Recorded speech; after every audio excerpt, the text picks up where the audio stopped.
Good afternoon. This is Natalie Zangon with my crash course on laws of tzniut, modesty when it comes to women. So we're going to do this as fast as we can because these are crash courses, getting right to the point. So girls in the Torah, they have dress codes that they need to dress a certain way. These dress codes start with different communities. They started at different time.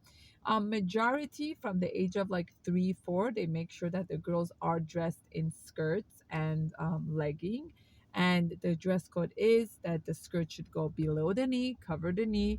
The shirts should go below the elbow, covering the elbow, and the collarbone should be covered. So the neckline should be up here, and not like obviously when you're more adults, not to be so fitted.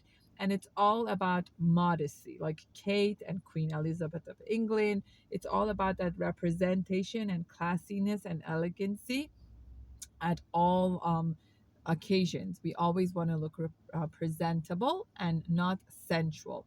So the laws of modesty is there to say a woman is valuable, is important, and when you meet her, her body should not be the first thing you pay attention to. It needs to be her mind and her mindset, not the physical, appearance of what she's wearing. The laws of modesty applies to all women. Different Judaism, different cultures of Jewish groups practice it in different ways. You're still Jewish even when you don't keep the laws of modesty. The laws are there, but some people practice it more, some practice it less. The hair covering by the Jewish woman only happens when they get married.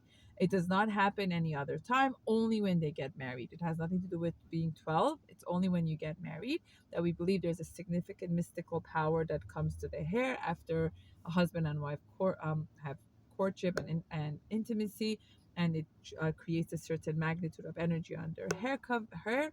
So that way she needs to keep it covered. Some European Ashkenazi communities, even within Sephardi, choose to cover with a wig, which is called a sheitel.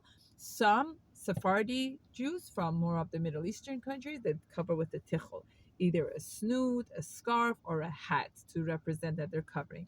European Jews, because of the discrimination and all the hate crime, they got permission to be able to cover with a wig. And there are certain sect of Jewish community that even emphasize very fancy wigs, and there's groups of Sephardi that are not pro wigs at all. But the essence of the mitzvah is that the hair needs to be covered, and depends what group you follow.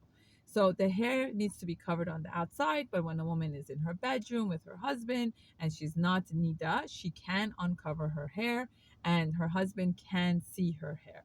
So that is our crash course on laws of modesty as it applies to women and girls. And I said from like age of 3, 4 is when they try to implement and encourage for the laws of modesty.